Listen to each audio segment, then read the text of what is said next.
Salut tout le monde, très urgent. Aujourd'hui, samedi 10 janvier 2026. Le président Emmanuel Macron veut se réconcilier avec l'AES. C'est-à-dire, une réconciliation entre l'AES et la France est-elle possible? Emmanuel Macron, voilà ce qui est écrit ici. Emmanuel Macron veut relancer la reconquête économique française en Afrique devant les ambassadeurs de l'Élysée. Emmanuel Macron a lancé un appel ferme pour un retour massif des investisseurs français en Afrique, assorti de conditions claires et sans ambigu diplomate, le désengagement de nombreux groupes français, notamment dans le secteur bancaire. Le président français plaide pour un partenariat économique d'égal à égal. Ah, c'est aujourd'hui que vous avez dit ça. Je vais vous laisser écouter la vidéo.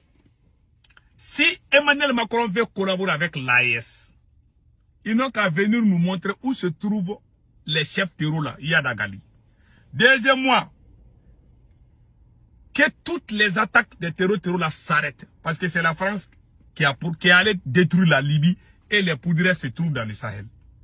Tous les problèmes d'insécurité, la source, ça vient de la Libye. Quand ils sont allés chez Kadhafi là, ce sont eux qui nous ont mis dans ces problèmes. Qu'ils viennent régler ça, s'ils veulent les partenariats. J'aime le peuple français. Moi, j'ai des amis français. J'adore le peuple français. Mais je n'aime pas la politique française. Mon seul problème, c'est ça. Je n'ai aucune haine contre la France. Mais j'ai la peine envers... Je suis contre la politique française. Donc, écoutons d'abord Emmanuel Macron et après, on va décortiquer. Écoutons ce qu'il a dit. Je crois dans une nouvelle alliance entre l'Afrique et l'Europe. J'y crois parce que j'aime l'Afrique. Monsieur le président, si vous aimez l'Afrique, pardon, il faut venir désarmer ce que vous avez armé. Les gens qui sont en train de nous barrer la route là, Bamako là-bas, là. Les gens qui sont en train de mettre blocus là, ce sont vos gars, il faut les désarmer. Il faut que toutes les attaques là cessent. Comme ça, la France peut collaborer avec nous, il n'y a pas de problème.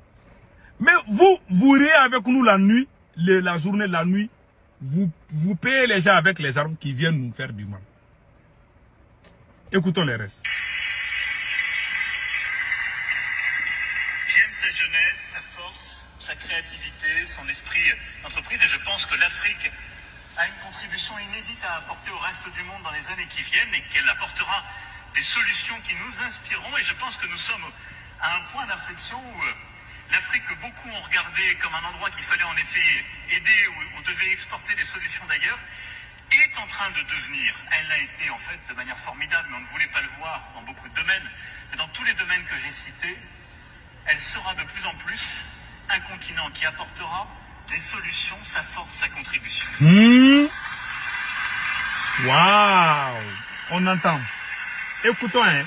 Je crois dans cette alliance parce que je pense que l'Europe du 21e siècle ne peut pas se construire sans cette alliance et ce partenariat renouvelé avec son voisinage direct qu'est le continent africain.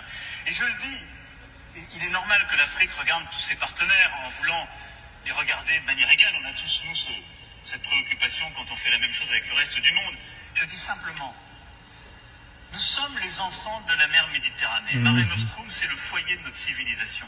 Cette mer Méditerranée, c'est le cordon ombilical entre l'Afrique et l'Europe. Et donc nous avons une relation très particulière, qu'on le veuille ou non, c'est que ces deux continents sont liés de mémoire de civilisation et ne peuvent pas construire les siècles qui viennent l'un sans l'autre. Ah, c'est aujourd'hui que vous avez su ça. Après avoir détruit la Libye, après avoir détruit le Mali, après avoir détruit le Burkina et le Niger. Et au même moment, vous n'avez pas à regretter. Vous êtes en train de faire la publicité des bandits armés contre ces pays-là aussi. Que vous avez fait autant de mal. Combien de Maliens ont perdu la vie? Combien de Burkinabés ont perdu la vie? Combien de Nigériens ont perdu la vie? Aujourd'hui, vous voulez collaborer avec nous. Le Mali a appelé la France en 2012-2013 pour l'intervention militaire.